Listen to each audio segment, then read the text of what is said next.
Hello students, स्वागत है आपका एसके क्लास नंबर 7 में। तो आज हम डिस्कस करेंगे मल्टीपल चॉइस टाइप क्वेश्चंस यानी एमसीक्यू, जो आज के पेपर में आपको यानी 27 फरवरी को जो आपको मैथ का एग्जाम हुआ यूपी बोर्ड क्लास 10th के जो बच्चे हैं उनके जो एमसीक्यू हैं वो इस वीडियो में डिस्कस करेंगे। तो ध्यान से देखना, आप अपने आंसर मैच कर सकते हैं। साथ के साथ मैं क्वेश्चन को एक्सप्लेन भी करूँगा, जिसके अंदर मैं बताऊंगा किस तरीके से आपको आंसर लाना था। सबसे पहला क्वेश्चन देखो, सबसे बड़ी बात यह है कि हिंदी मीडियम का बच्चा हो या इंग्लिश मीडियम का, दोनों क्लासेस के बच्चे या दोनों मीडियम्स के बच्चे इस वीडियो को देख सकते हैं।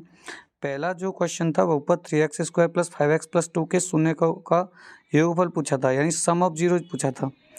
आपको पता होगा सम ऑफ जीरोज की अगर मैं बात करूँ तो सम ऑफ जीरोज होता है -b/a, -b/a। अगर -b की बात करूँ तो -5/3 इसका सही आंसर था, यानी कि ऑप्शन बी इसका करेक्ट आंसर हो जाएगा। ऑप्शन बी इसका राइट आंसर था। Is that clear? Option B इसका करेक्ट आंसर था, ऑप्शन बी। अगला क्वेश्चन देखते हैं, क्वेश्चन 2 पे आते हैं। ध्यान से देखना, क्वेश्चन 2 पे बात करें तो समीकरण 2x + ay = 1 तथा 3x - 5y = 7 का कोई भी हल नहीं होगा यदि a का मान, यानी a की वैल्यू पूछी है और दो इक्वेशन दिए हैं आपको, 2x + ay = 1 and 3x - 5y = 7। तो मैं आपको बता दूं, देखो इसके लिए थोड़ा मैं एक चीज़ बता देता हूं आपको। यहाँ देखना ध्यान से कि ये होता है, अगर आपके नो सॉल्यूशन की कंडीशन क्या होती है, a1/a2 = b1/b2 not equal c1/c2। ये कंडीशन होती है आपकी किसकी? नो सॉल्यूशन की। तो a1 की वैल्यू क्या है आपकी 2 और a2 की वैल्यू क्या है आपकी 3 इक्वल, ऐसे b1 की वैल्यू क्या है आपकी इक्वेशन है -5 और b2 की वैल्यू क्या है नहीं, a1 की वैल्यू जो a1 b1 a2 b2, तो आपके b1 की जो वैल्यू है a है आपकी, वो भी प्लस की है, इक्वल a1/a2। b1 क्या है आपका? b1 है आपका a और b2 क्या है आपका -5। तो यहाँ से आपको क्रॉस मल्टीप्लाई करके a की वैल्यू निकाल लेनी है। तो a की वैल्यू आपकी क्या आ जाएगी? a की वैल्यू आ जाएगी आपकी -10/3। आई थिंक ये होना चाहिए था आपका, -10/3 आ जाएगा आपका। सही है क्या? एक बार दोबारा चेक कर लें, a1 क्या है आपका 2/a2 क्या है आपका 3 इक्वल b1 क्या है आपका a, b2 क्या है आपका -5। ठीक है, क्रॉस मल्टीप्लाई करेंगे तो a = -10/3, यानी ऑप्शन सी करेक्ट है। ठीक है, अगले क्वेश्चन पे चलते हैं। क्वेश्चन 3 पे आते हैं। समीकरण दिया था मूलों की प्रकृति, यानी नेचर ऑफ रूट पूछा था। इस इक्वेशन का नेचर ऑफ रूट पूछा था, तो इसका ऑप्शन डी हो जाएगा, यानी वास्तविक नहीं, ऑप्शन डी आ जाएगा। ज़्यादा जानकारी के लिए आपको क्या करना है, आपको निकालना b² - 4ac। b² - 4ac की वैल्यू अगर आपकी नेगेटिव आई, यानी <0 हुई, 0 से छोटी होती है आपकी नेगेटिव, अगर वैल्यू नेगेटिव होती है तो उसका नो रियल रूट होता है, यानी उसके वास्तविक मूल नहीं होते हैं, यानी not real. Option D correct है तीसरे का। आइए क्वेश्चन नंबर 4 पे चलते हैं। समांतर श्रेणी दे रखी है 4, 9, 14, 254 का अंत से 10वां पद, यानी कि 10th टर्म पूछा है from the end of the AP 4, 9, 14, 254 will be. तो मैं आपको थोड़ा सा कॉन्सेप्ट बता देता हूँ, ध्यान से देखना, आप लोग ध्यान से देखना कि इसका एक फॉर्मूला होता है। जब आपको 10th टर्म चाहिए यानी A10 चाहिए, तो फॉर्मूला होता है L - n - 1 × d। ये फॉर्मूला होता है जब आपको एंड से कोई टर्म पूछा हो। L क्या है? L आपका लास्ट टर्म है, यानी 254 माइनस n क्या है? n आपका वो टर्म है जो पूछा है, यानी 10वां। तो 10 - 1 9 × d। d क्या है आपका? d है आपका डिफरेंस, यानी कॉमन डिफरेंस। तो 9 में से 4 जाएगा तो 5 बचेगा। तो 254 - 45, 254 - 45, ये देख लो कितना आ जाएगा। तो 5 और 4 9, यानी 209। ऑप्शन सी इसका सही है, 209। आगे चलते हैं क्वेश्चन नंबर 5 पर। देखो, दो समरूप त्रिभुज दे रखे हैं जिन्हें इंग्लिश में सिमिलर ट्रायंगल कहते हैं। ठीक है, सिमिलर ट्रायंगल दे रखे हैं, तो करेक्ट सिंबॉलिक एक्सप्रेशन बताना था इसका, यानी कौन सा रूप है जो करेक्ट सिंबॉलिक फॉर्म है। तो आपको करेस्पॉन्डिंग साइड यानी संगत भुजाओं को लेना। जैसे इसकी AB और इसकी क्या है, AB 2.5 है, तो इसका दोगुना क्या है DE 5 है, तो ए बी और डी ई का बनना चाहिए। एंगल बी और डी बराबर होना चाहिए, तो एंगल और बी और डी की बात करूं तो एंगल बी और डी सिर्फ आपके ऑप्शन सी में बनना है। ऑप्शन सी इसका करेक्ट है। Triangle A B C similar है ट्रायंगल ई डी एफ के। ऑप्शन सी करेक्ट है, मैच कर लेना। आइए क्वेश्चन नंबर 6 पे चलते हैं। देखो क्वेश्चन नंबर 6 है, बिंदु -3, -4 की मूल बिंदु से दूरी पूछी है, डिस्टेंस पूछा है of the point -3, -4 from the origin. तो distance of the point -3, -4 from the origin. देखो मैंने इसके लिए आपको बता रखा है, जब भी आपको ओरिजिन से डिस्टेंस पूछता है ना, तो फॉर्मूला होता है आपका। फॉर्मूला क्या होता है, रूट में x² + y²। एक्स और वाई वो पॉइंट होते हैं, 3 का स्क्वायर और 4 का स्क्वायर। तो 3 का स्क्वायर 9 और 4 का स्क्वायर 16, यानी रूट में 25।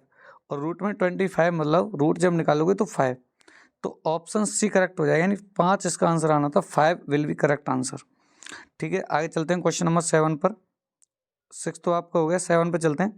देखो कॉट ए की वैल्यू दे रखी है आपको, कॉट ए इक्वल दे रखा है 3/4, सेक ए की वैल्यू पूछी है, तो ये आपका होगा ऑप्शन डी इसका करेक्ट है 5/3।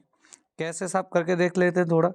कॉट ए दिया है, देखो आपने याद किया होगा इंग्लिश वाले बच्चों ने, PVP/HHV, यानी कॉट की वैल्यू दी है। तो कॉट में क्या होता है, देखो साइन कॉस टेन, तो कॉट में होता है बेस अपॉन परपेंडिकुलर। अगर मैं एक ट्रायंगल बनाऊं तो बेस क्या है 3 और परपेंडिकुलर क्या है 4, इसे निकालूंगा तो पाइथागोरस से 5 आ जाएगा। अब सेक पूछा है, तो सेक होता है हाइपोटेनस अपॉन बेस। हाइपोटेनस क्या है 5 और बेस क्या है 3, तो 5/3, यानी ऑप्शन डी करेक्ट हो जाएगा। ऑप्शन डी करेक्ट हो जाएगा, आप अपना मैच कर सकते हो। आइए क्वेश्चन नंबर 8 को देखते हैं। tan alpha equal sine alpha, तो अल्फा की वैल्यू पूछिए, यानी tan अल्फा और साइन अल्फा बराबर किस वैल्यू पर होंगे, यानी अल्फा यानी थीटा की वैल्यू क्या डालें कि दोनों बराबर हो जाएं। तो ध्यान से देखना, देखो 45 पे तो बराबर नहीं होते, क्योंकि tan 45 का होता है, tan 45 का आपका 1 होता है, साइन 45 का 1/√2 होता है, तो इस पे तो बराबर होंगे ना। 90 पे देखो tan 90 होता है नॉट डिफाइन, और साइन 90 होता है 1, 60 पे भी नहीं होंगे, तो इसका ऑप्शन ए करेक्ट है। 0 डिग्री पर tan और साइन की वैल्यू 0 ही होती है, साइन 0 भी 0 होता है, tan 0 भी 0 होता है। आगे चलते हैं क्वेश्चन नंबर 9।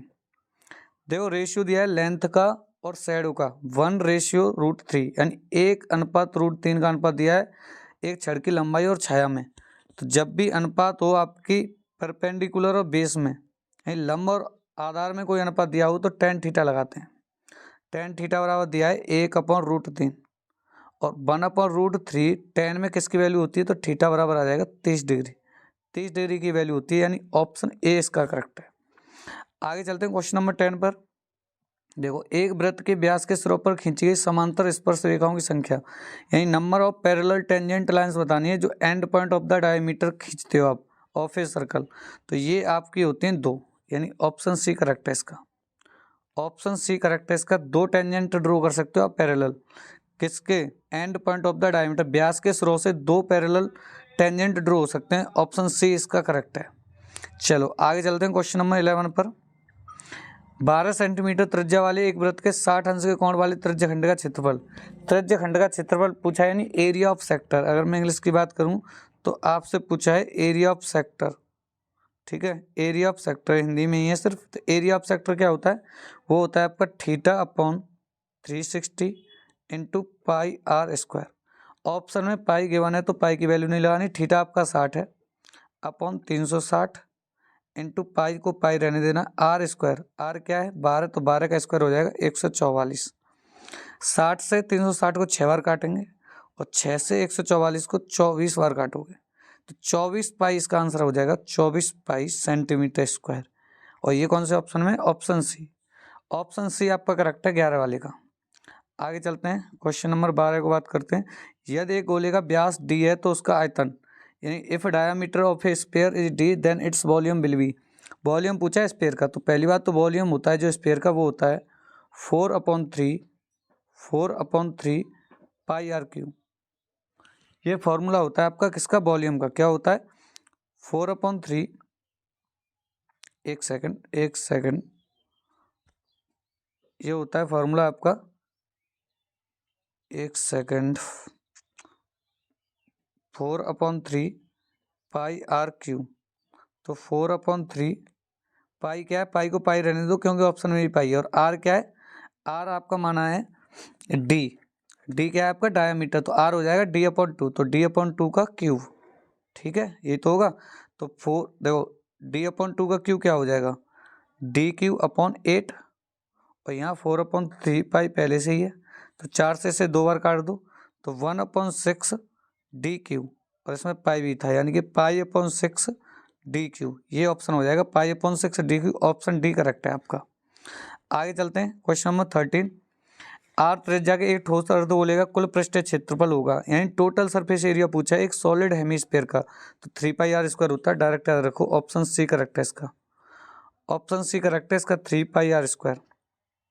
आगे चलते हैं, थोड़ा वीडियो थोड़ी सी लंबी हो रही है, आगे देखते हैं। 14 वाला आपसे पूछा है बारंबारता सारणी का माध्यक वर्ग, यानी कि मीडियन क्लास पूछी है, इसको आप थोड़ा कंफर्म करना।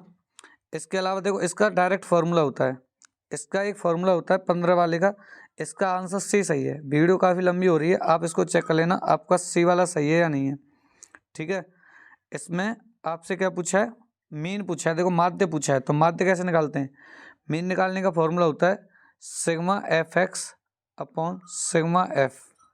यानी आपको क्या करना था, देखो आपको ये एफ की वैल्यू दे रखी है 2143, और ये दे रखा है क्लास इंटरवल यानी वर्ग अंतराल, यानी 0 से 10, 10 से 20, 20 से 30 और 30 से 40। अगर मैं एक्स निकालना चाहूँ, एक्स क्या होता है आपका, अगर मैं एक्स निकालना चाहूँ तो एक्स कैसे लेंगे, 0 10 को ऐड करके आधा कर दो यानी 5, 20 और 10 को आधा कर दो 15, 30 और 20 को आधा कर दो 25, और इसका 35, ये हो जाएगा आपका एक्स, ठीक है। इसको ऐड करना और सिग्मा एफ को ऐड करना, उससे फिर डिवाइड लगा देना, आंसर आ जाएगा। और इसका जो आंसर है आपका, इसका जो आंसर है आई थिंक इसका आंसर 23 है क्या, आपको ये कैलकुलेशन करनी है, उसके बाद आपको पता लग जाएगा आंसर क्या है। 23 या 26 में से एक आंसर है, आप कैलकुलेशन करके देख लेना। आगे चलते हैं क्वेश्चन नंबर 17। देखो the probability of 53 Monday in a leap year will be, तो इसका आ जाएगा आपका, इसका आ जाएगा आपका 2/7, ऑप्शन सी करेक्ट है इसका, ऑप्शन सी करेक्ट है 2/7। आगे देखते हैं, दो मित्रों का जन्म 2020 में हुआ था, प्रायिकता ज्ञात कीजिए दोनों का जन्मदिन एक ही हो। प्रोबेबिलिटी बतानी है, 2020 में किसी का जन्म हुआ है, तो देखो एक ही दिन होने की, एक ही दिन तो 1, अब नीचे क्या है टोटल आउटकम्स, देखो 2020 आपकी लीप ईयर है, तो टोटल आउटकम्स होंगे 366, तो ऑप्शन बी करेक्ट है आपका 1/366। देखो 2 पॉइंट दे रखे हैं 2,3 4,1, इनके बीच की डिस्टेंस बतानी है, सीधा फार्मूला होता है, फार्मूला क्या होता है आपका, सीधा फार्मूला होता है रूट में x2 - x1 का स्क्वायर प्लस y2 - y1 का स्क्वायर, ये फार्मूला लगा के देख लेना, इसका शायद ऑप्शन सी आएगा 2√2, कैलकुलेशन करके देख लेना आप लोग, कैलकुलेशन करके देख लेना आप लोग। लास्ट क्वेश्चन है 20 नंबर का, अपरिमेय संख्या बतानी है, इरेशनल नंबर बतानी है। देखो √25 का तो 5 हो जाता है, ये तो रैशनल हो जाएगी, ये तो नहीं है। 81 का 9 हो जाता है, तो ये भी नहीं है। 5/3 तो रेशनल है P/Q की फॉर्म में, तो ये भी नहीं है। तो ऑप्शन डी करेक्ट है इसका, इसका करेक्ट है ऑप्शन नंबर डी। तो ये थे आपके 20 MCQ। आई होप आपके सारे सही गए होंगे। जो भी आपको डाउट है आप कमेंट बॉक्स में बता सकते हो। मिलते हैं नेक्स्ट वीडियो में।